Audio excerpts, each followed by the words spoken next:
Okay, check, radio check. First of all, I want to thank each and every one of you for taking time out of your day to hop on board. Today's presentation is going to be 9 to know, 9 questions that you can have answers to that sort of give you a high level 30,000 foot view of are you on track. There's no cost for you to do this. We're taking you through the mechanism of how to do this. If you'd like the link, we can certainly send it to you. Now, some of you on this call are already my clients. And if you're already my clients, there's really nothing you can do because I've already built out a full model in one of the tools that we use called the Retirement Analyzer. But if you're not, you've been sitting on the sidelines, you've been thinking, I am getting older, I am moving ahead, and I would like to know what my future looks like. Well, this is a good starting point. And then we can take that data and then start to build out a model. Now, what I want to assure you is that we don't want, need, or ask for any sensitive information. Getting to know each other takes time, right? I am a fiduciary, security, sensitivity to personal information, very, very important to us. But, before I go any further, I wanted to take a moment. And for those of you that know my son who works for me, Keith, in my office, lost his grandmother today. This is Janet, and she is the mother of my ex-wife and the grandmother of my 2 older children. And, she was a sweetheart. Keith and Jessica, who are my 2 older ones, they love them very, very much. One of the things that he and I were talking about today, he's really upset. If you know him, reach out to him. He's a very sensitive young man. He's lost some pets of recently, and dealing with death and losses is never easy. It doesn't matter what age.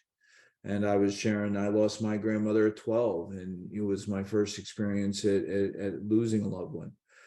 But, as his grandparents were moving through or have been moving through their older years, some of what I talk about on a regular basis, he's now starting to see firsthand. She was at a point in her life, she couldn't communicate.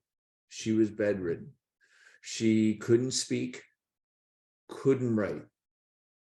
I tried to give him comfort in that she is in heaven. She's in a better place. She is not suffering anymore. You'll hear us talk about it, professional planning services. And again, as we talk about the go-go years, the slow go years, and then the no-go years, right? We are all getting older. We're all here until we're not. Hug the ones you're with.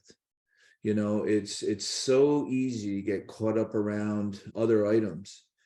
I try and add a perspective of what's really important to you and then help you to generate a path that will help you to get there.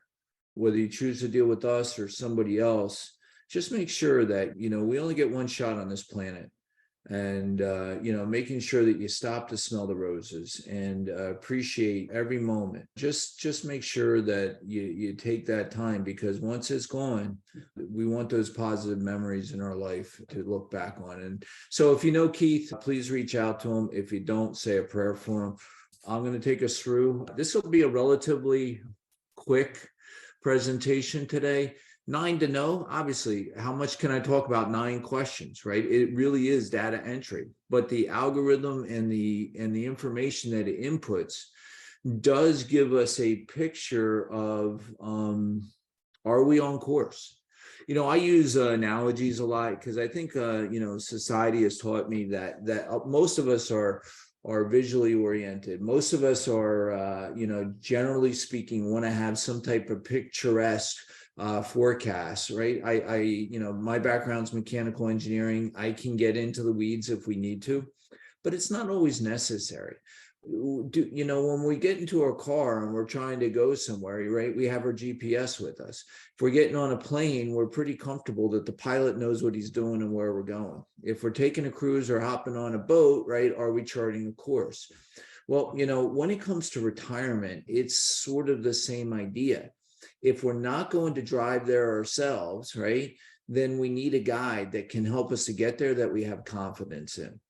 Right. So these 9 questions can scan that QR code. Gotta love technology. And again, nothing sensitive. You'll see here shortly. It's, hey, what are you married? Are you single? What's your name? What's your birthday? Now, sometimes people I notice when I get sometimes our intake sheets back that people will just put the year they were born. That's fine. Make it 1/1 of the year you were born. Make it the first of the month that you were born to get you close, right? Keep in mind, if in fact we do talk in the future, that I may ask you for your birthday. Right, I'm not doing anything with this data, but the calculator that we use, Retirement Analyzer, can give us a month-by-month breakdown of our future as our spending changes and as we walk through retirement. So question 1 is really as simple as your name and your birthday. We're going to get into, what are you making? What you'll find interesting is, as you're putting in your gross monthly salary, right? This is everything that you're doing. Just think about it logically, right? We know while we're working how much we have coming in. We know we got typically some taxes are taken out, especially if you're W-2 income, right? Where all of our taxes are withheld, and we hope we get a refund at the end of the year. When we retire, quite often we lose some of those deductions. Now it's a little bit of a new arena, right? And now we're like, hey, listen, this is all I really need to meet those high level expenses. And then, how much do we ultimately have? And is there a gap? And then what sources do we pull from to fill that gap? This is starting to help us to answer that question. All right. And then again, Social Security. This is an area I am recently have gotten the certification, NSSA, National Social Security Advisor. I know I had a pretty good understanding of Social Security. Well, this certification tested my mettle. It got even more into the weeds with some scenarios that I had no idea about. So, Social Security is one of those areas where quite often people will ask a friend, a colleague, a coworker, hey, what do you think I should do? Or somebody that, that's claimed it for themselves, say, I did this, right? This is what you can do. And I'm just telling you, in my experience, most people don't have the foggiest clue as to what they should be doing, how they should be claiming. And every person's circumstances are different, right? A divorcee versus a widow versus, age 62. Are you married, single? There are so many variants that if you turn around and make an election, quite often there's not the ability to reset. And you could be leaving, tens of, if not hundreds of $1,000s, depending on the table. Now, here's one of the expressions. I know it's horrible, but really it's true when you think about it. You tell me when you're going to die, and I'll tell you what election to make. We don't know. So we have to plan with the end in mind, and we have to plan that we're here to 95 to 100. And along the way, if we can do that, it will be a more conservative estimate to make sure that we don't get to these elder years where maybe we made some poor decisions. And now not only are we struggling health-wise, but now we've also run out of resources. So Social Security is an area where we can't take it lightly. And, and we put in a round number here. A lot of people don't even know where to go get this information. But if you go to socialsecurity.gov, right, they've updated the website. That information is pretty accurate. You can build out a profile, and you should be reviewing that. You should be checking it, because, if the data, what they're looking at is at your highest 35 years of earnings. Well, suppose they got some of that data wrong. Or suppose you say, hey, I'm just going to retire now, but now you're in your highest earning years, which would be replacing some of those zeros, which in fact could be giving you a income raise in retirement. So take that seriously. Now, pensions, you notice it's 0 here, and that's because these are unicorns.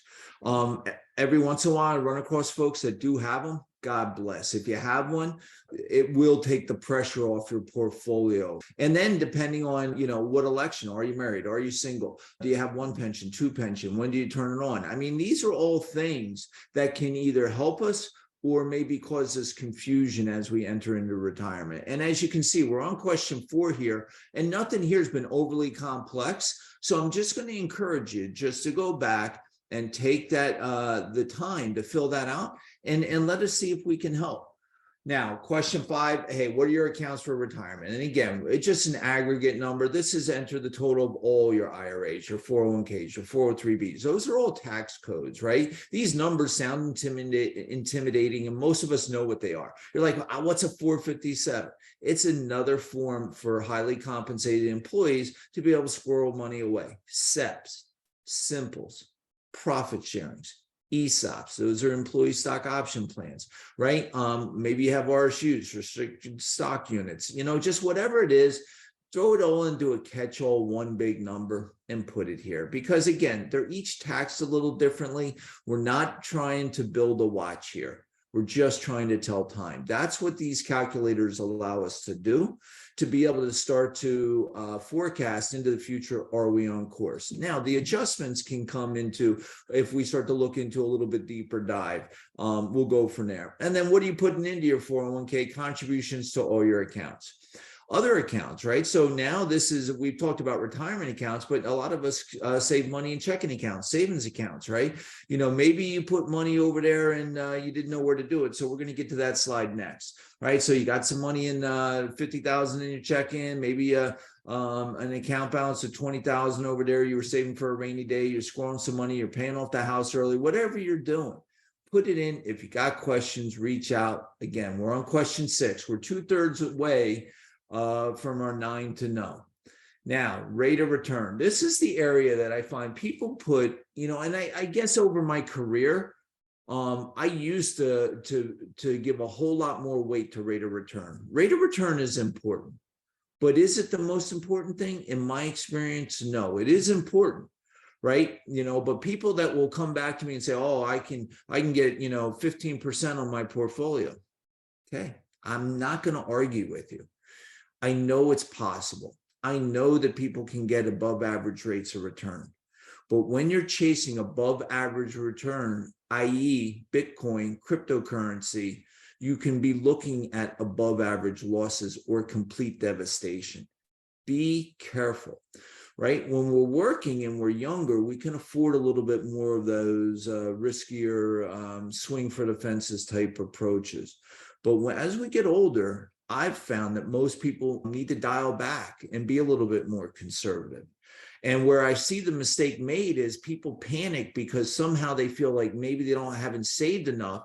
So they start to dial in and start to take more risk at a time in their life when they probably couldn't and shouldn't. So, again, rate of return, we're saying, hey, now 5%. I think in today's interest rate environment, I got MYGAs right now, multi-year guaranteed annuities, 3 years that are paying in excess of 5%. So I know I can get that guaranteed right now. I think it's a fair assessment. If somebody comes back and wants to say, I want to use 8%, it's your model.